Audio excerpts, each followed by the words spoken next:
Hi, I'm Jenny Franks, and this is my husband Andy and our kids Owen and Gracie. We wish we could be here today to support my grandma Celine and my brother Richie's efforts to honor our grandma by supporting cardiac research. I have seen firsthand the miracles of medical research and importance of cardiac care, both through my grandmother's trials and triumphs and then through my daughter's. Without people like you raising money for cardiac research, Gracie might still be in critical care, as it was an experimental drug that allowed her to come home after over 7 long months in the NICU. We hope that through Gracie's story you will know how much good comes from your generosity and support. And here's Gracie's story. Andy and I found out we were pregnant with twins in August of 2007. We felt so blessed to have not only one but 2 precious babies. At nearly 20 weeks into the pregnancy, our first daughter, Chloe's water broke. The specialist told me that she would most likely be born within 1 to 2 days and that Gracie would follow. Chloe Ann was born on December 17, 2007. She was only 9.6 ounces and 9.5 inches. She was tiny and fragile. She lived for just under an hour and died in our arms. At that time, all we could do was put our energy and focus on saving Gracie. After losing one of our precious babies, all we wanted was for Gracie to have a chance. The neonatologist team said that the earliest they would try to save a life was at 23 weeks and 1 day gestation, which meant I needed to remain pregnant for an additional 3 weeks and 1 day. We begged doctor after doctor to at least let us try to be pregnant, and were repeatedly told the risk for my health was too high and that our chances of holding off labor delivery were less than 5%. And even if we made it to 23 weeks, survival rate that early is less than 50%. We tried anyway, and on January 10, 2008, Gracie Celine Franks was born at 23 weeks and 3 days. She was named after my grandmother. She was 11 inches long and weighed only 18 ounces. If we had been allowed to hold her, she would have fit comfortably in the palm of one hand. Fortunately, the smallest breathing equipment fit her throat. Her eyes were fused closed, her skin was fragile and translucent. Every organ was underdeveloped. She laid helplessly in an incubator. For the first month of her life, we were only allowed to touch her with 1 or 2 fingers for short durations of time. She was often wrapped in bubble wrap to keep her warm. She required blood transfusions. Gracie had a huge uphill battle. Every night we feared Gracie would not make it to see the morning. Early we learned she had a common heart issue that many preemies face, a patent ductus arteriosus. She took medications to try to get this to close, but ultimately she needed surgery. At 1 month old, Gracie had surgery.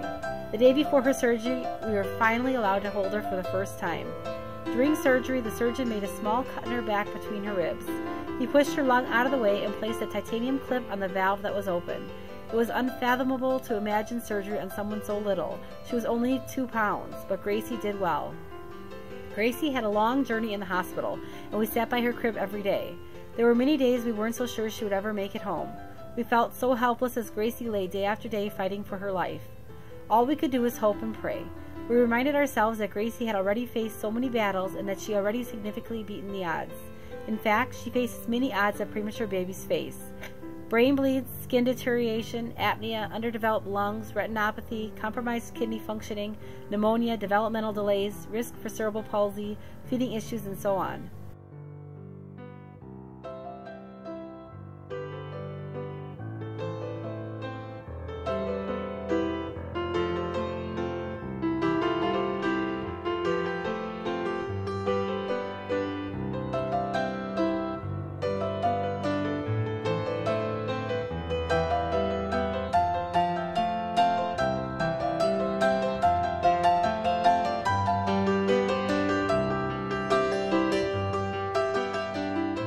Gracie went from the youngest and smallest baby in the NICU to the oldest and biggest.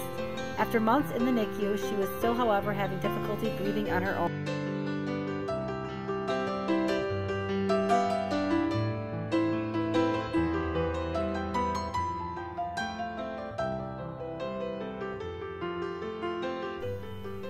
We learned that she has a congenital heart defect called an atrial septal defect. This means there is a hole between the top 2 chambers of her heart.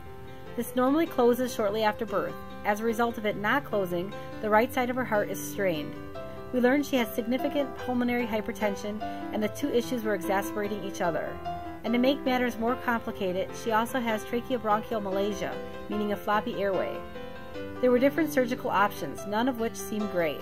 The doctors did agree on one thing though, that Gracie was just too fragile to undergo any of the open heart surgery options. So in attempts to avoid surgery and in efforts to get Gracie breathing with less support, we learned about the medication sildenafil. This medication would lower her pulmonary hypertension. It is not FDA approved for preemies, but it was the only non-surgical option available. And this experimental medicine worked. As her hypertension slowly decreased, she was able to stay off a ventilator, requiring only supplemental oxygen.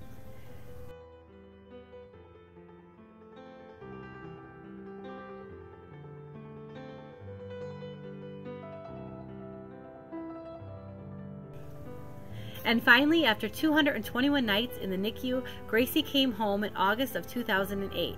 She weighed 14 pounds 7 ounces, having gained a total of 13 pounds 5 ounces in 7 months. She was 23.5 inches tall, having gained 13.5 inches in all. She came home on an abundance of equipment: oxygen, 2 monitors, a feeding tube, breathing treatments, and over 24 doses of meds a day. But she is home. The smile on her big brother Owen's face that day was priceless. He was only allowed in the NICU one time, so he was so happy to see and spend time with his sister and to have everyone home together for a change.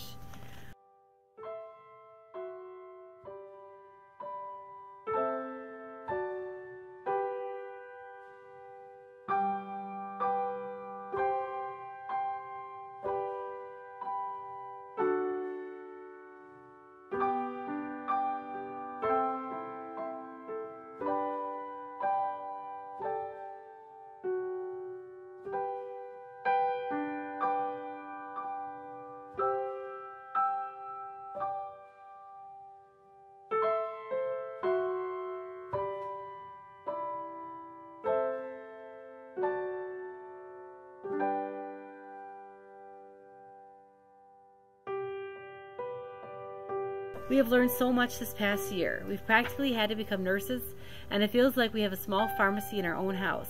But most of all, we've learned just how precious life is. We are forever indebted and appreciative for Gracie's doctors and medicine and research. We are thankful Gracie is so strong and that we never gave up on her.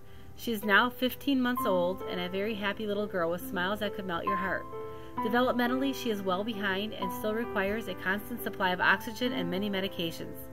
Though she still has a long road to full recovery, we will help her get there in her own time. Her pulmonary hypertension is almost normal, and the hole in her heart has decreased in size. We hope to get her off of some of her meds over the summer, and then her oxygen over the next couple years.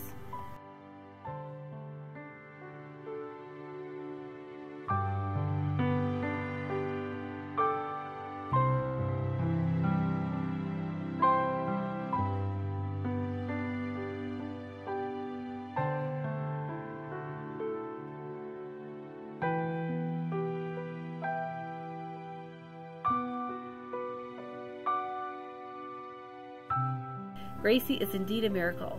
Thank you all for being here for this important cause.